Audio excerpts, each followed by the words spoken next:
Oh, I'm definitely gonna get canceled for this. What is going on, everybody? Thank you for being here today. A different style of video than my normal content, so let me know if you guys like this style of video. Forewarning, if you're easily triggered, you might just wanna head out. This is probably not for you. I asked you guys on my Instagram to leave questions that were thought-provoking, deep, controversial, that could get me canceled, just to keep things interesting. You see the same type of content over and over on YouTube, and I wanted to open this up just to kind of be candid with everyone. So I got 8 questions here that I'm going to go through. So I guess it's only appropriate to start this Q&A out with the first question being, what is your opinion on cancel culture? And is it healthy? Now, the irony here is just being against cancel culture can get you canceled somehow. Funny how that works. But in my opinion, cancel culture is something that's really spearheaded by elitists and hypocrites. A lot of times they're trying to cancel people for doing things that they have done before, that they're currently doing, that just haven't been exposed quite yet. And I don't see any benefit of limiting healthy conversations with people that have different viewpoints. You shouldn't be able to just get rid of someone because they disagree with you. I actually think that that can cause a lot of problems, and I see that ongoing a lot in today's world, and I actually think it's kind of scary. I think of the example of like Chrissy Teigen, John Legend's wife, who's someone very outspoken on Twitter, tried to get a lot of people canceled, was successful, and then it comes back that, you know, she was actually DMing this poor girl and telling her to kill herself, and then they wanted to cancel her, and I don't think she should be canceled. I think people make mistakes, but I find it very ironic that people act as if they are so important and they are so high and mighty that other people, they can take away their livelihoods, they can take away their existence just because someone made a mistake or, you know, just disagrees with them. And I don't think that's right. And I think it's really causing a lot of issues in the world. And I wish we could just have open dialogue and people could be reasonable enough to talk to others that have different views and beliefs in this world. Question number 2, what did losing your loved ones teach you about yourself? Thought that was a really good question. Don't think I've really ever been asked that. If you guys don't know, my mom passed when I was 22. My dad passed when I was 29, so I lost both my parents relatively early. And my mom and I were really inseparable. We were best friends. I mean, if you would have asked me my biggest fear in life, it would have been losing her. And unfortunately, you know, that came true at relatively an early age. I was very fortunate though. I got to be her caregiver for the 4 years that she was sick. She passed from breast cancer. But it was a long 4 years, and it really traumatized me in a lot of ways. But it shaped me into the person that you see today. If I hadn't gone through that, there's no way I would be making YouTube videos. There's no way I would be the way that I am, that you're seeing right now. I've changed a lot.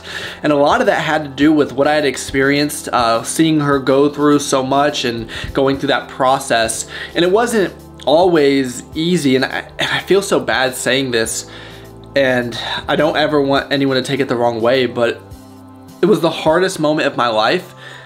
But in a weird way, it was also, I don't want to say it like this, but it was the best thing to happen to my personal development.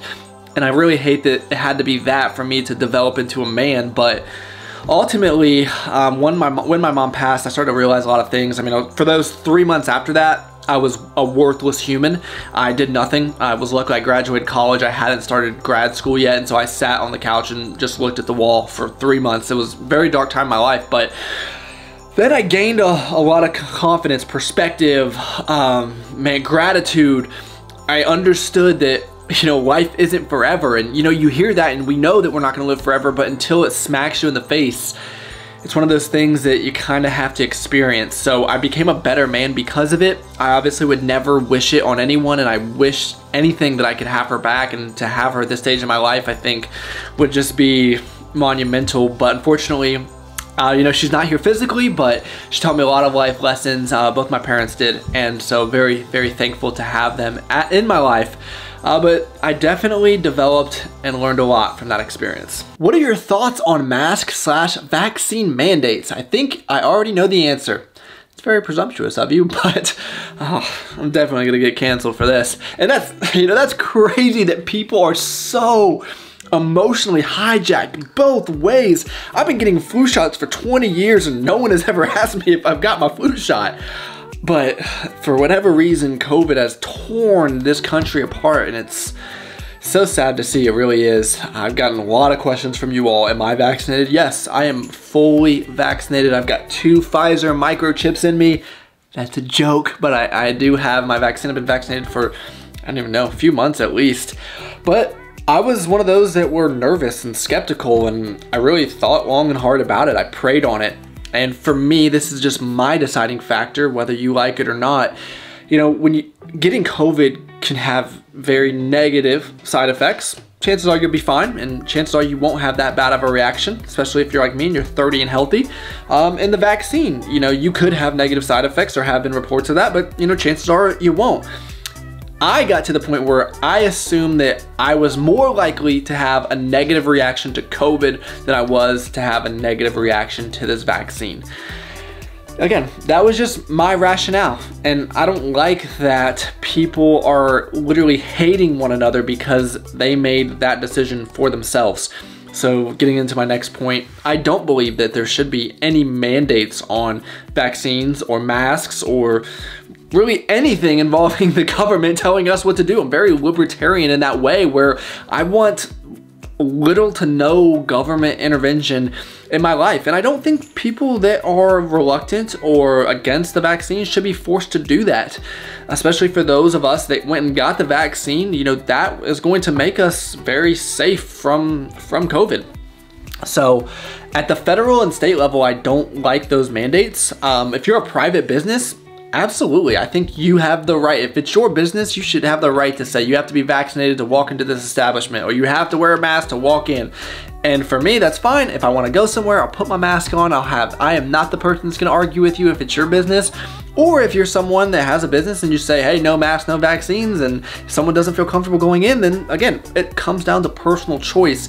But I don't like setting the precedent the government can come in and tell us what to do, especially because the government is full of incompetent imbeciles. So just think about that. When whatever party you disagree with is in office, do you want them making rules for you? Probably not. My best friend Josh asks, what advice would you give to the world if you knew everyone were listening? That's hard because everyone's in a different season of life. I feel like I'd want to tell different people certain things, but if I had to just give a blanket statement, something I think everyone should hear, it would probably be that your value as a human is not dictated by any kind of metric. It's not dictated by the amount of money in your bank account, or the amount of followers that you have online, or you know, how much you can bench press, or any of these things that the internet nowadays tells you is the most important. It's just about being a good person, helping those in need, providing for your loved ones. All of these things that, you know, I feel are just taken for granted nowadays because we're so caught up in this clout lifestyle where we have to drive Lamborghinis and tell people how much we're worth, and you know, put on a dog and pony show for the universe to make that, like, it's kind of a perception that we're all this and all high and mighty, when the people that I look up to are the people that have been married for 50 years, that have a flourishing family, that have been good neighbors, and you know, all of these micro things that I think make you a good person ultimately. So I think hearing that message will hopefully resonate with people who kind of get sidetracked by Instagram and all of these, and even for myself. I used to view myself lesser as a creator because my videos didn't get that many views, and it wasn't until I got over that mental hurdle that I started having fun with YouTube again, and I could just look at myself like I'm just as good as the guy that gets 100,000 views a video, and I'm not any better than the guy that gets 10 views a video. So that would be my overall message. Your appointed president, first task, decrease obesity sustainably. How do you do it? That's a good question.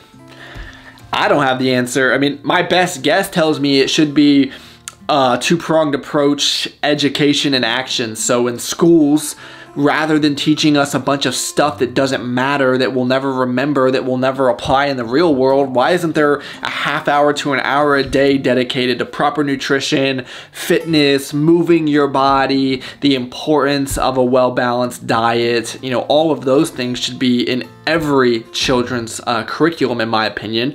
And then rather than sending them home with like homework with math problems and stuff that are just gonna bog down the parents and have them arguing with their kids, why isn't the, you know, the take-home activity, walk around the neighborhood for 20 minutes with your family or your guardian, or, you know, have a few extra vegetables? And also it would come down to eating better foods while you're at least at school, which would be more expensive, so that would come into, you know, taxpayer dollars. I'm not a big pay more taxes type of guy, but we already collect so much in taxes that go to absolute nonsense. Trust me, we could find something to get rid of and replace it with healthier food for our children, I would hope. But where we would really have to place the most amount of emphasis are underprivileged neighborhoods. Like the school district that my mom was a teacher at, a lot of times her students would leave the classroom, and if they went home, there was nobody there, so a lot of times they would just hang out after school with her. So these after school programs I think would be a great tool to give them better foods after school, also to just give them more time to explain importance of proper nutrition, let them play on the playground, and, you know, just be more active in general. And maybe that's not the right answer, maybe that wouldn't work, but, you know, that's my thought. There's a reason that I am not the president. So I'm gonna move on to the next question. Why does our society view all suffering, tribulation, hardship, struggle as an inherently bad thing that must be avoided? Is it? And Sarah, I thought that was a very good question, and I think she's right. I think a lot of people are getting to be a little bit too risk averse and are unwilling to go out and experience certain aspects of life. And I think a lot of it has to do with political correctness. I think some people are just too scared and unwilling to say, this thing is going to suck. It's going to hurt, and it's not gonna be fun, but you'll be all right. And I think that we're kind of in a day and age where people are getting softer, and you just can't do that anymore. And I think it's all gonna change. You know, I think everything has ebbs and flows, and we'll get back to a point where maybe there isn't as much sensitivity to every single subject. And as I alluded to earlier in this video, like tragic events can really provide some great outcomes. Hopefully no one has to die, but, you know, there's a lot of lessons in life that are out there, but you don't want to get so caught up just trying to exist that you don't actually get to live. We might as well just end it off with a doozy here. Trump, yay or nay? Your thoughts on the Biden administration. And I guess I'll just make everybody mad and say, I'm not a big fan of either one of them. And it's sad that those were the two options that we were left with. I mean, some people I know love Trump. No one really loves Biden, I guess. They just really hate Trump, and I can see that. But I'm like, in the greatest country on earth, the United States of America, with such extraordinary people, this is who we were left with. And that's worrisome, because it seems to me, if you are a moderate human who is intellectually honest, you have no chance of making it to the presidential ballot. And that was very evident with what just transpired in 2020 with the Democratic nominations. You had, you know, a lot of different individuals, and you had someone like Tulsi Gabbard, who I believe a congresswoman out of Hawaii, served in the military, a lot of great policies, a lot of great ideas.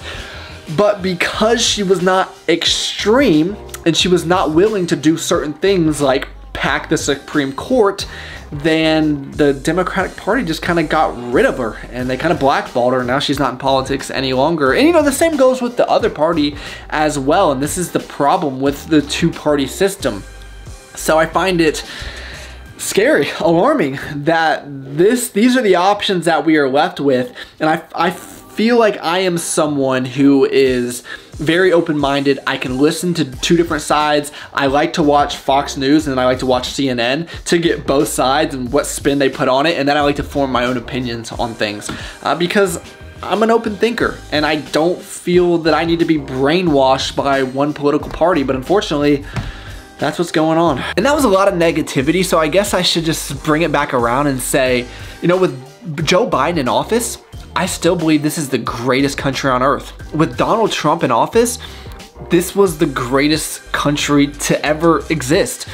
And there's still so much upside, and even though there's been some turbulent years and we have everyone fighting back and forth, at least that's what you see online, but if you love Joe Biden, I will still hug you and invite you in for dinner. If you love Donald Trump, you're welcome here. We can have some drinks and we can have a debate. You know, the biggest issue is not who is in office. It's that everyone is reacting emotionally because they don't want to be adults and have difficult conversations, disagreeing, and bring common sense solutions to the table. It's all just political mumbo jumbo. There's the political world, then there's the real world. So I think if most of us can just hang out in the real world and love our neighbors regardless of who they are and who they voted for, then the world is going to be a better place, and that's ultimately what we should all be working towards, right? So hopefully I didn't make anybody too mad. I probably did, and you can, be triggered in the comment section down below if you want to like the video while you're down there, or dislike it. That'd be cool too. But let me know what you thought of this style of video. Hopefully it didn't go on too long. I decided to only answer 7 of the 8 because this video is already too long, but you guys didn't miss out on too much. Thank you all so much for taking the time out of your day to watch. I mean, you could have been doing anything in the entire world, and you chose to spend a few minutes with me. That is pretty awesome. Please give the video a like, subscribe to the channel if you are new, and I look forward to talking to y'all next time.